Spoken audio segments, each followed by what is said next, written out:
하나님께서 주시는 말씀은 시편 104편입니다. 시편 104편 24절과 30절만 보도록 하겠습니다. 시편 104편 24절과 30절 제가 봉독하도록 하겠습니다. 여호와여, 주께서 하신 일이 어찌 그리 많은지요. 주께서 지혜로 그들을 다 지으셨음이니 주께서 지으신 것들이 땅에 가득하니이다. 30절 주의 영을 보내어 그들을 창조하사 지면을 새롭게 하시나이다. 아멘. 예수님은 보수주의자입니까? 진보주의자입니까? 예수님은 보수이십니까? 진보이십니까? 여러분들, 예수님은 보수적이셨습니다. 그분은 전통적 가치를 중요시 생각했고 거룩함과 경건함을 추구했던 사람입니다.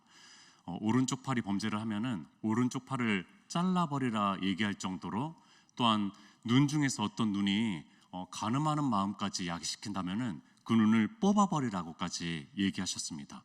여러분들, 이혼에 있어서는 결혼한 하나 된 것은 누구도 나눌 수 없다라고 아주 단호하게 얘기하셨던 분이 바로 예수 그리스도십니다.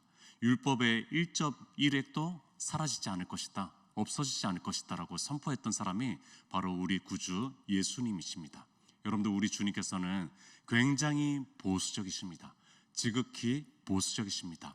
그러나 한편으로 여러분들, 우리 주님께서는 또한 진보적이십니다. 여러분들, 진보편에 서 계십니다. 여러분들, 이분은 모든 죄인들과 먹고 마시는 행위들을 하셨던 분입니다. 그 당시에 굉장히 죄악시했던 세리들을 끌어안았고요, 또한 어린이들, 천박하게 여겼던 어린이들을 아끼고 사랑했던 분이 바로 이분이셨습니다.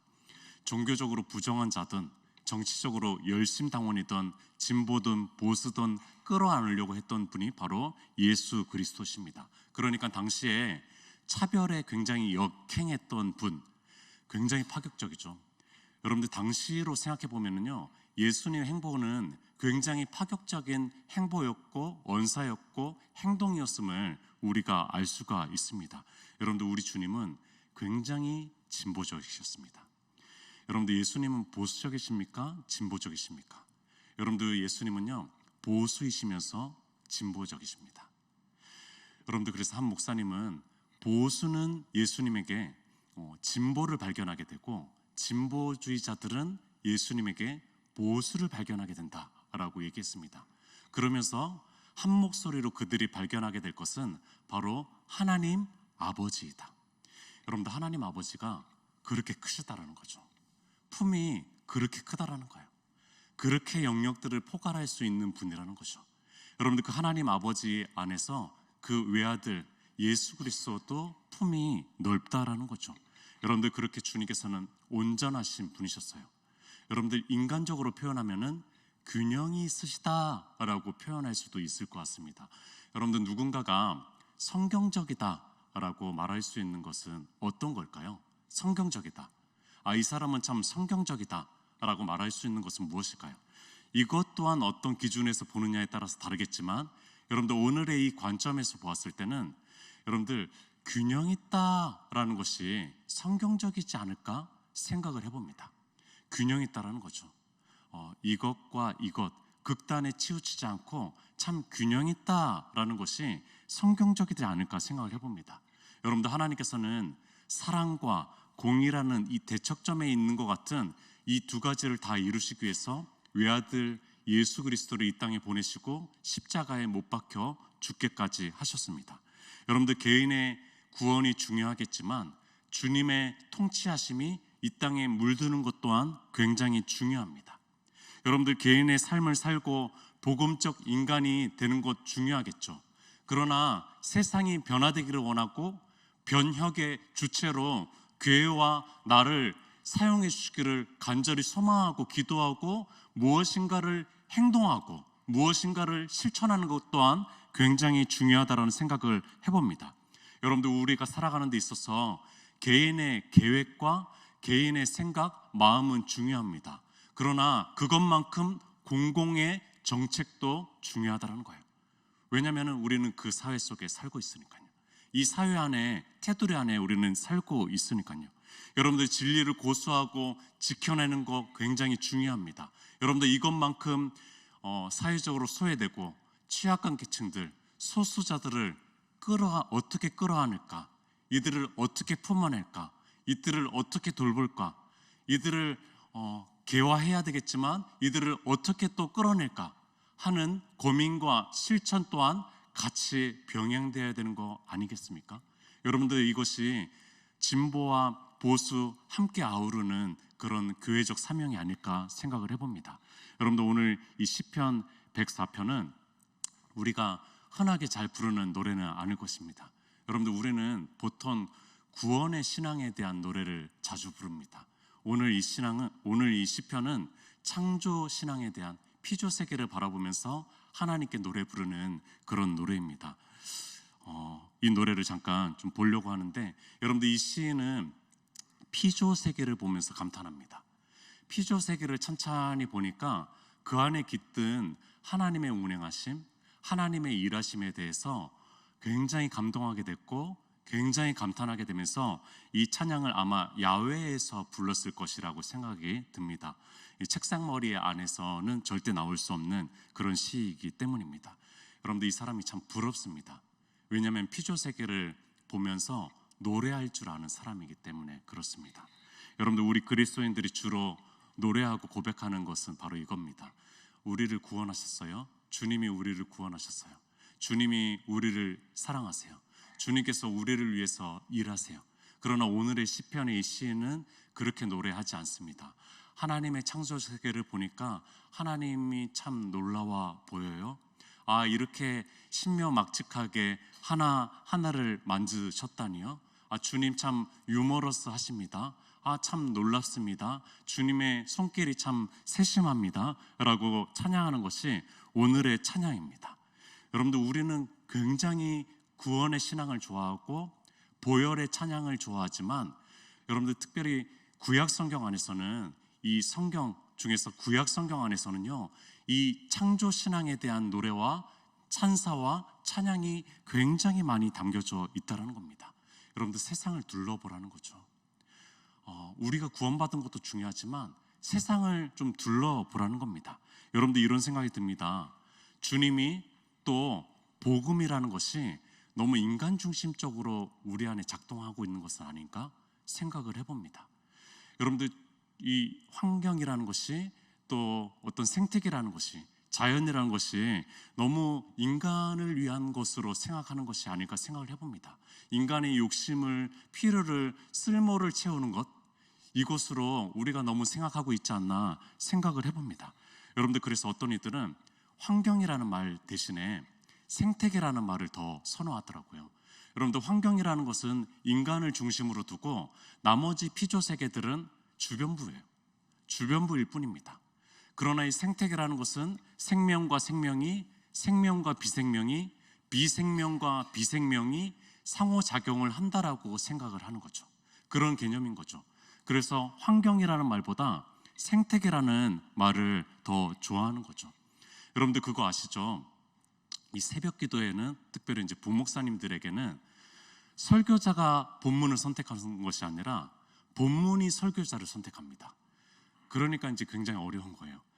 제가 본문을 선택하라고 그러면은 이 시편 104편과 같은 이 본문을 선택하지는 않을 겁니다. 특별히 행복축제와 같은 이런 상황에서 이 본문을 선택하지는 않을 겁니다. 그러나 그래서 좀 어려워요. 왜냐하면 저는 또 자연에 대한 감수성도 없거든요. 그런 사람이 지금 이 시편 104편을 설교해야 되니까 굉장히 괴롭죠. 듣는 성도님들도 괴로우실 겁니다. 죄송합니다. 어쨌든 본문이 저를 선택했어요. 뭐 어쩔 수 없습니다. 오늘 또 설교를 이어나가야 될 것 같습니다. 여러분들 오늘 시편의 시인은 이 피조 세계에 하나님의 일하심이 깃들어 있다라는 그런 놀라운 표현들을, 문학적인 표현들을 합니다. 시인은 헤아릴 수 없는 피조 세계를 막 감탄하다가 그곳에 담긴 주님께로, 주님의 마음에게로 그 눈이 돌아가는 것을 보게 되는 거죠. 자, 이제 시인의 말을 들어볼 텐데 잠시만요. 여러분들 눈은 이 성경을 보고 있지만 우리의 마음은 피조 세계를 상상해야 됩니다. 그래야지 오늘 이 시편 104편이 조금이라도 느껴질 거예요. 우리의 마음은, 우리의 이제 생각은요, 피조세계, 내가 만났던 꽃들과 풀들과 해와 달과 그런 것들을 생각하셔야지 오늘 본문이 조금 더 들릴 겁니다. 사실은요, 오늘 본문 같은 것은 자연에 대한 감수성이 있는 어떤 시낭송자가 시낭송을 하는 것이 훨씬 설교입니다. 훨씬 더 위대한 설교가 될 겁니다. 어떤 선율에 맞춰가지고 아주 노래를 잘하는 가수가 아름다운 곡조에 맞춰가지고 노래를 하는 것이 더 좋은 설교일 수도 있습니다. 그러나 어쩔 수 없습니다. 저는 뭐 그런 사람은 아니니까요. 여러분들 2절을 보겠습니다. 주께서 옷을 입음같이 빛을 입으시며 하늘을 휘장같이 치시며, 여러분들 환하게 비추는 해가 막 이렇게 빛나는 빛들이 하나님께서 옷을 입으셨는데 그 옷이 광채가 나는 옷이라는 거예요. 와, 하나님께서 그렇게 밝은 옷을 입고 있구나라는 생각을 하는 거죠. 여러분들 하늘을 보니까 하늘은 뚫려 있는 대기층이잖아요. 대기층인데 여러분들 그렇게 생각하지 않고, 여러분들 이 사람은요 마치 텐트를 친 거예요. 하나님께서 장막집을 쳐가지고 이렇게 넓고 높고 대단한 장막집을 쳐서 하나님께서 지키시고 하나님께서 보호하시는 그런 집처럼 표현을 한 겁니다. 3절을 보겠습니다. 물에 자기 누각에 들보를 얹으시며 구름으로 자기 수레를 삼으시고 바람 날개로 다니시며, 여러분들 바다라는 기초에 땅을 마치 누각처럼, 사람이 살만한 집 누각처럼 세우셨다고 얘기합니다. 또 구름은 하나님께서 타고 다니는 그런 운행 기구라고, 이동 기구라고 지금 얘기하고 있어요. 마치 손오공처럼 말입니다.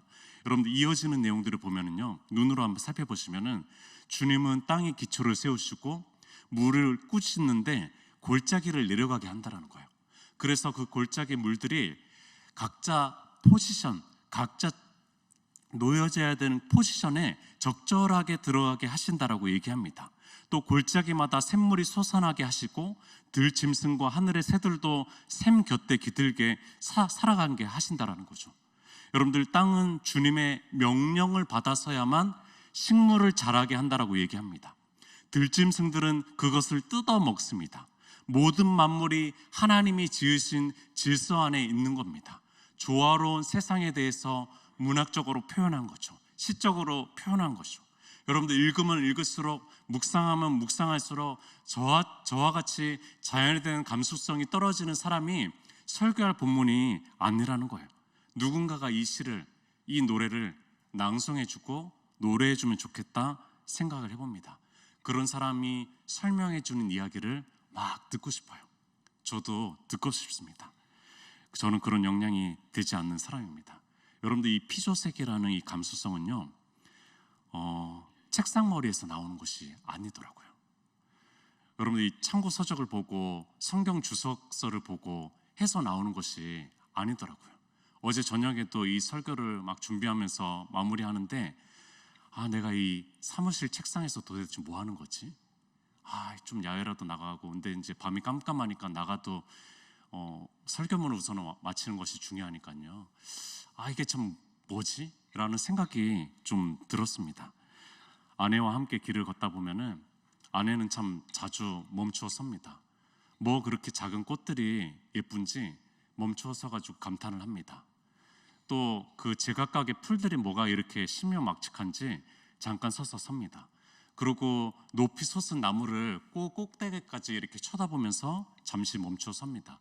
저는 운동 삼아서 같이 걷는 거니까 빨리 걷고 싶어요, 사실은. 근데 아내는 그 중간중간에 멈춰서 가지고 이것 좀 보라고 하는데 도대체 뭐가 재밌는지 모르겠어요. 여러분들, 이 아내의 이 눈을 좀 본받고 싶어요. 이 아내의 감탄하는 입을 좀 본받고 싶습니다. 여러분들, 저는 이 시편을 부를 수 있는 자격의 소유자가 아닌 거예요. 집에 가면은 이 시편에 대해서 꼭 제 아내한테 물어보고 싶습니다. 영국의 유명한 시인이요 판화가였던 윌리엄 브레이크는 이렇게 노래했습니다. 하늘의 모래에서 세계를 보고 한 송이의 들꽃에서 천국을 본다. 여러분들, 이런 눈이 우리에게 있습니까? 여러분들, 이런 감수성이 우리에게 사라진 건 아닙니까? 여러분들 너무 내 개인의 구원에 집중하다 보니까 여러분들 이 감수성이 너무나 많이 천박해지고 사라진 것은 아닙니까? 여러분들 구약의 이 고대 신앙인들에게 자연이라는 것은 굉장히 경외할 만한 것이고 굉장히 놀라운 것이고 크고 신묘막측하게 느껴졌을 것입니다. 그들에게 피조세계는 마치 우주적인 경전이었을 것이고 또 하나의 성소처럼 느껴졌을 것입니다. 그러니 이 시편의 노래를 부를 자격들이 있는 사람들이었겠죠. 여러분들 수많은 벽돌과 아스팔트 도로를 살아가고 있는 그것이 너무나 익숙한 우리에게 이 피조세계라는 거, 자연의 세계라는 거, 여러분들 그것은 우리가 산책하면서 잠깐 들리는 옵션과 같은 거라는 거예요. 여러분들 그런 삶을 살아가고 있는 우리에게 이 창조의 신앙이, 이 시편의 노래가 얼마나 크게 느껴질까 생각을 해봅니다. 여러분들 하나님께서 세상을 만드시고 참 좋구나, 참 아름답구나, 참 멋지다 라고 얘기했잖아요. 여러분들 인간을 창조하고만 얘기한 것이 아니에요. 여러분들 다른 창조 세계, 다른 피조물들, 작은 미물들을 창조할 때도 하나님께서는 참 아름답구나, 참 놀랍다, 참 멋지다, 참 예쁘다 라고 얘기했는데 우리는 도통 그 감탄을 할 줄 모른다는 거죠. 우리는 도통 이 감수성이 사라진 우리의 삶을 살아가고 있다라는 거죠. 여러분들 만물은 고귀한 존재입니다. 만물은 하나님을 드러냅니다. 그래서 만물은 하나님의 지문이 찍혀져 있어요. 여러분들 만물은 하나님을 드러내는 목소리의 메아리와 같습니다. 만물은 하나님의 작품입니다. 저는 환경주의자가 아닙니다. 그러나 기독교 신앙이 무엇이냐라고 물어봤을 때 인간만을 위한 신앙은 아닐 것입니다 라고 얘기하고 싶습니다. 여러분들 기독교 신앙은 인간만을 위한 신앙은 아니다라는 거예요. 여러분들 창조세계, 그 피조세계가 전혀 배제되지 않는 신앙이 바로 기독교 신앙입니다. 여러분들 복음은 개인의 구원 중요합니다. 타인의 구원이 중요합니다. 그러나 피조세계의 회복을 담고 있어요. 기독교의 복음은요, 여러분들 피조세계의 회복을 담고 있다는 거예요. 여러분들 로마서는 복음의 핵심 중에 핵심입니다. 개인의 구원과 또한 그런 것에 대해서 아주 논설적으로 굉장히 논리적으로 전개하고 치밀하게 바울이 의도하고 계획하고 했던 그런 복음 중에 복음입니다. 여러분들 이 로마서에 이런 표현이 있습니다. 로마서 8장 14절에 피조물이 고대하는 바는 하나님의 아들들이 나타나는 것이니, 로마서 8장 22절에 피조물이 다 이제까지 탄식하며 함께 고통을 겪고 있는 것을 우리가 아느니라. 여러분 우리 알고 있습니까? 여러분들 이 피조물의 탄식 소리를 우리는 알고 있습니까? 여러분들 이 감성이 이 진리가 우리에게 느껴집니까? 여러분들 이 바울이 이렇게 얘기했다는 거예요. 다른 사람이 아니라 바울이 이렇게 얘기했습니다. 여러분들 오늘 본문에 몇 구절만 조금 더 보도록 하겠습니다. 19절입니다. 여호와께서 달로 절기를 정하시며 해는 그 지는 때를 알도다. 여러분들 해와 달이 뜨고 지는 것도 하나님께서 계획하신 디자인이라고 얘기하고 있고요. 20절 주께서 흑암을 지어, 여러분들 흑암을 지었대요. 밤이 되게 하시니 살림의 모든 짐승이 기어 나오나이다. 여러분들 인간적인 관점에서 보면요, 이 밤은요 두려운 시간입니다. 여러분들 이 밤은 굉장히 성경적으로도 보면은 밤은 두려운 시간이고 어두운 터널과 같은 시간입니다. 그런데 짐승의 관점에서 보니까, 여러분들 야행성 동물의 관점에서 보니까 밤은 뛰어노는 시간이라는 거예요. 먹이 활동을 하고 아름답게 그들이 활동하고 그들의 모습들을 뽐내는 시간이라는 거죠. 여러분들 놀라운 문학적 표현입니다. 여러분들 이것은 피조세계에 눈을 뜬 사람만이 표현할 수 있는 표현이라는 거예요. 밤의 시간을 하나님께서 창조하셨는데 이 밤의 시간은 야행성 동물들이 활개를 치는 시간이구나, 이들한테 꼭 필요한 시간이구나, 남만 필요한 것이 아니구나 라는 것을 깨닫게 되는 거죠. 21절에 젊은 사자들은 그들의 먹이를 쫓아 부르짖으며 그들의 먹이를 하나님께 구하다가, 여러분들 힘 있는 젊은 사자 생각해 보십시오. 이 젊은 사자는 스스로가 먹이 활동을 할 수 있는 그런 존재입니다. 그런데 불구하고 먹이를 하나님께 구한다라고 얘기하고 있어요. 최상위 포식자인 사자조차도 하나님의 은혜의 손길 안에서 먹이 활동을 하고 있다라는 표현을 하는 거죠. 와, 대단한 표현입니다. 이 대단한 관찰력입니다. 여러분들 이 성경의 시인들을 참 무시할 수가 없습니다. 여러분들 이들의 감수성을 우리가 배울 수만 있다면 얼마나 좋겠습니까? 여러분들 30절을 보겠습니다. 주의 영을 보내어 그들을 창조하시사 지면을 새롭게 하시나니. 여러분들 성령은요 사람에게만 임재하는 것이 아닙니다. 여러분들 성령은 자연 피조 세계에도 임재합니다.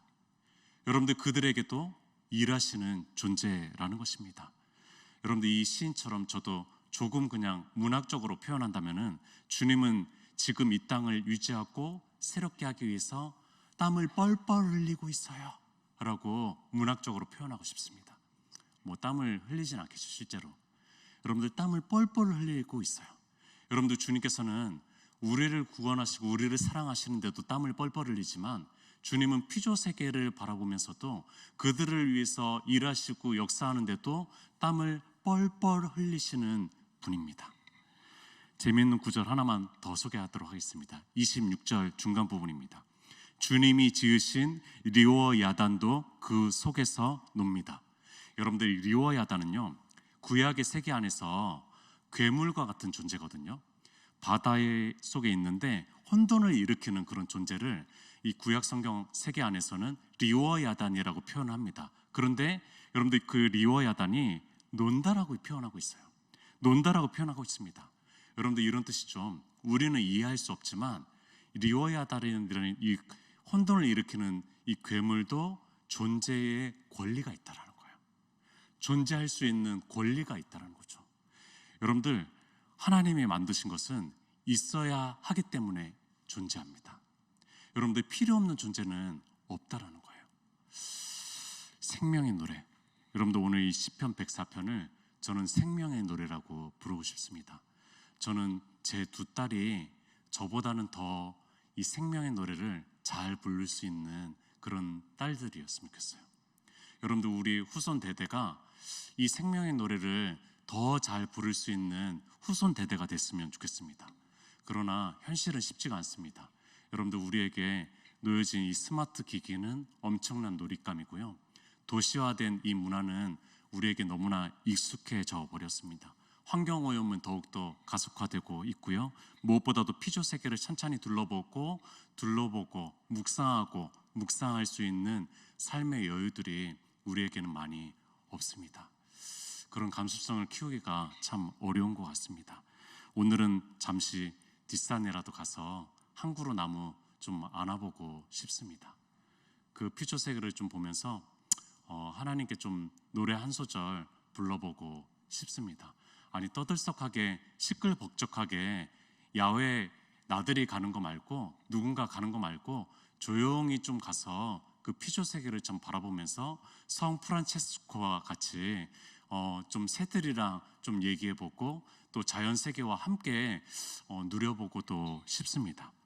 저는 우리 교회가 부흥의 소식이 크게 들려졌으면 좋겠어요.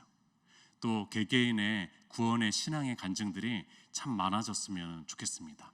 그러나 한쪽 구석에는요 소박하게 주님의 깃든 그 피조 세계 때문에 감탄하고 감사해야 하고 그런 이야기들이 넘치고 그런 이야기들이 한쪽 세계, 한쪽 편에서는 좀 소박하게 들려졌으면 좋겠습니다. 여러분들 그 피조 세계가 이웃이 되어서 내 소유욕을 좀 내려놓고 내 지저분한 발걸음들을 조금 내려놓는 그런 이야기들이 한쪽 편에서는 조금 들렸으면 좋겠다라는 거예요. 신앙적 균형이죠. 복음적 균형이죠. 우리의 개인의 구원만이 아니라 모든 세계가 함께 잘 살아가는 세상. 여러분들 우리 곁에 있는 환경, 자연, 생태계를 생각해 보면은 우리가 도저히 발전했다라고 말할 수 없을 것 같습니다. 여러분 저는 환경주의자가 아니에요. 저는 복음주의자입니다. 여러분들 그럼에도 불구하고 저는 이 사회가 발전했다라고 보기가 좀 어려울 것 같습니다. 그들의 탄식 소리가 들리는 것 같습니다. 여러분들 그 탄식 소리가 들립니까? 그 탄식 소리가 오늘 우리에게 조금이라도 들릴 수 있는 또 우리의 삶 한 날이 되었으면 좋겠습니다. 기도하도록 하겠습니다. 함께 기도하도록 하겠습니다. 우리에게 모르겠습니다. 하나님께서는 이 피조 세계를 함께 또 창조하시고 만드셨습니다. 그 세계를 참으로 사랑하고 여전히 운행하시고 계시고 함께하고 계십니다. 그들의 탄식 소리를 우리가 좀 들을 수 있었으면 좋겠고요. 또 그들과 어떻게 하면 또 함께 살아갈 수 있을까? 또 그것이 우리의 작은 한켠에 또 소망과 기도가 되어야 하지 않을까, 그런 생각을 해봅니다. 그런 마음을 가지고 또 주신 마음을 가지고 우리 함께 기도했으면 좋겠습니다. 우리 주여 한번 외치고 기도하도록 하겠습니다.